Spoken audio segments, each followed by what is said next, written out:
Hello there, world of tankers! Welcome to the channel. I'm your host, Droodles Blitz, and in today's video I'll be playing in the Tier 10 Italian auto-reloading tank destroyer, the Minotauro. A lot of people ask me what I consider to be, one of the most overpowered tanks in Tier 10. And this tank definitely checks that list in a lot of categories. It used to have kind of poor DPM, and I still considered it to be overpowered then, but Wargaming buffed its DPM, and now it's 2500, which means it's actually not bad at all in the DPM department. And when you pair the fact that it has pretty good DPM with a 490 damage per shot gun, 10 degrees of gun depression, and very strong frontal armor, plus a semi-traversable turret, you basically have a tank destroyer that can fill up the role as a heavy. But the best part is you don't need to play like a heavy. I can go to medium flank if I want. I can do whatever the hell I want in a minnow because it does whatever it wants. And most of the time it gets away with it. So, yeah, I'm going to showcase two replays here. These are the final replays of the Toon session Flossie and I had, where, yeah, we just absolutely steamroll every single player that ever exists because there's no counter to the minnow. So, here we go. Up against us, we have a Ball Chatillon, Jagdpanzer, Leopard. Doesn't matter. It really does not matter what we're up against. The Minnow does 490 damage, right? So if you round that up, 10 damage, it's 500. And the Minnow has 3 shells. Yes, I know, it has a reserve shell. If you listen to certain content creators, they'll say, never shoot the reserve shell. I disagree. I think that if you're in a situation where you can get free damage, not have to poke for X amount of time and not worry about being rushed, then there's really no harm in dumping your reserve shell. I don't know if I dump it in these games. I think I do at some moments, but point being, there are certain moments when dumping your reserve shell is completely fine. And especially if you have 2 minnows, that's 3,000 potential damage with our reserve shells added together, 2,000 without. But either way, 3,000 damage we have with these 2 tanks right here. So that means the Leopard and the Ritter are both dead, right? So we got the enemy Leopard here. Flossie was like, let's push the Leopard. The only problem is you got to be a little careful because they do have a Yag, and we don't exactly know where that Yag is. So I say, ooh, look at that, a TVP. Nice HE into his rear. Just like that, 2 shots, 1,166 damage dealt. That's as simple as it is. Flossie should definitely be putting speed boost on his minnow. And I'll have to remind him because me getting to that position a little bit quicker than him allowed me to get those shells out faster than him. But we are already on our reload here.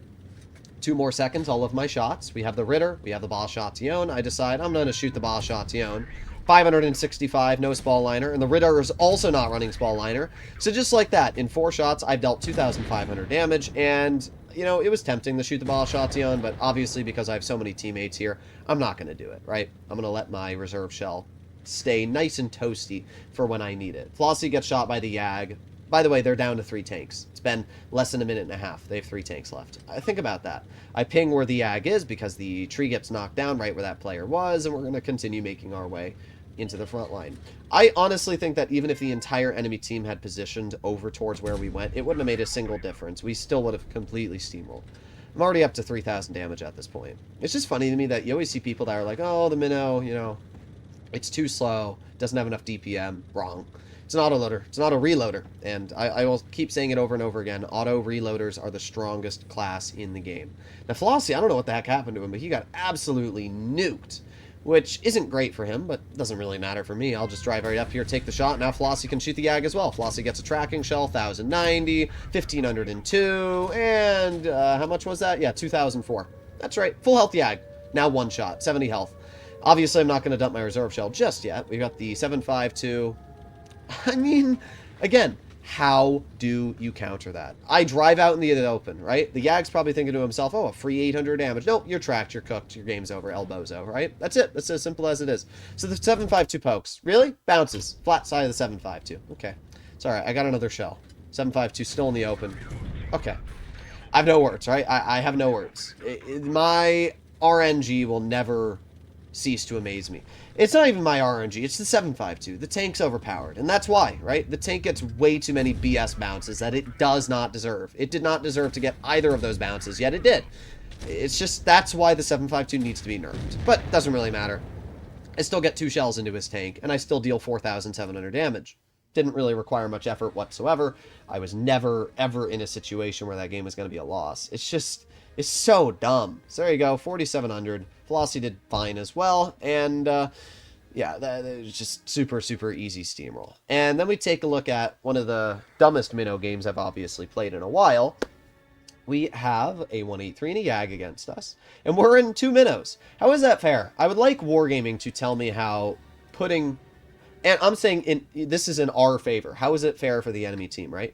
The enemy team gets a Yag and a 183. So 2 tanks which are essentially useless frontline. Yes, I know the Yag can frontline, but especially after the calibrated shells buff, just heavy's kind of crap on it, so in general, you can't really frontline in a Yag. You have to be a little bit cautious. Where the Minnow can do whatever the hell it wants, as I said before.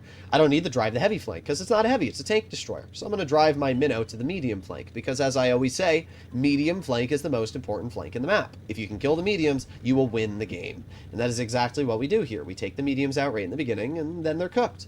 So we got the 907, they have a Vickers CR, they have an STB, they actually have a lot of dangerous tanks. And I'm also worried about the 183 and the Jagdpanzer. I know that for me to drive up, you're going to see the route I'm taking here. If I want to drive up to this route and push that Vickers, I know, yeah, it's not worth. I told Flossie, I said, just don't do it. Don't cross up there, because the Yag and the 183 could possibly nuke us. And you don't want to lose 1,300 health in the beginning of the game because of something that we couldn't have, countered, right? So be smart, go low. And what's funny is that the enemy Vickers anyway runs away, and I track him. There you go, 970 Flossie, and I kill him. Okay, there you go. I got a bounce from the VK. He missed me and hit the roof of my tank. With the enemy 183, and not worth. I'm not going to shoot my my shell. I don't want to lose, X amount of time on my reload. So we're just going to move up here. Honestly, probably would have been worth it at this point, but it doesn't really matter. I'm going to move up, and anybody there? Nope. Okay, we got the STB, we got the 183, oh, we got the Yag. What's funny is that even though the Yag sacrifices almost everything for that 800 damage, I just took 1,000 off that Yag. So think about it, right? The Yag sacrifices every single thing for 800 damage, and yet I just out-traded the Yag. What's the point? What's the point of driving a Yag when you can drive a Minnow? And that's a question you have to ask yourself, right? The only advantage the Yag really has is the fact that it has more DPM and I guess accuracy, but Yag can't do this. There you go, 488. I back up. 113 pokes me again. Another tracking shot. Just trying to track him so that he can't push up, right? So 113's now bounced 2 shells on me because clearly he just doesn't know how to aim. I told Flossie, I said if this 113 was decent or even half good, we probably would have lost this game. But 113 was not very good. And now he's allowing me to reload my clip. If I can get a 3rd shell here, this game's over for him, right? So there's one 515 damage shell and another 462, and then the Sheridan pulls up. There you go. You can see how I kept tracking him as well. If you keep tracking the enemy, eventually they're going to be cooked. So, unfortunately, Flossie's dead at this point, right? I'm going to aim it on the Yag. I'm going to get a shell into his lower plate. 586. I'm up to 4,000 damage now. And this is not a great situation we're in, right? We got a pretty healthy VK capping the base. And we got the 183. I am confident that the Sheridan's going to reset the base. That's what I was thinking to myself. So I need to deal with this 183. The 183, shoot him in the track wheel. There you go. One easy shot into the track. He gets shot in the side and dead. Classic 183 player. Thought he was decent. I don't know what he thought, but clearly he was not in the right, because it's just funny to me how these 183 players always think they can get rewarded for whatever they do. Thankfully, because I'm an auto reloader, if I was a single shot there, I would have been dead. I would have lost all of my health and died. And there's nothing I would have been able to do to counter it, because how are you supposed to counter that? But because I'm an autoloader, he's dead. There we go, 470 into the VK, and whoop, 485. VK's dead. I'm up to 5,600 damage, and the only tank left is the Jagdpanzer. I've blocked 2,000 damage at this point, and again, it just shows how incredibly dumb the Minnow is. So, skip the replay up a little bit. Sheridan's obviously pushing this player. Let's see, trying to get a shell. Can't get the Yag just yet. We do get spotted. Okay, that's fine. Sheridan bounces the Yag, shoots a heat shell into his track. That's fine, though. We got, what, 395, and then I'm going to load high explosive and shoot him right in the engine deck for 131. 6,139 damage, 3 kills, and an absolutely brain-dead battle. This is the Minnow. I mean, it's just autoloaders. All autoloaders are inherently overpowered. And it's not even an opinion at this point. I mean, I just did a whole series of videos on different platooning autoloaders and how I was able to just with no effort, dismantle the entire enemy team. Now, Flossie and I at some point are hoping to do a tune session where we drive single shots. We are going to do double 60 TP, which I think is going to be a really fun one.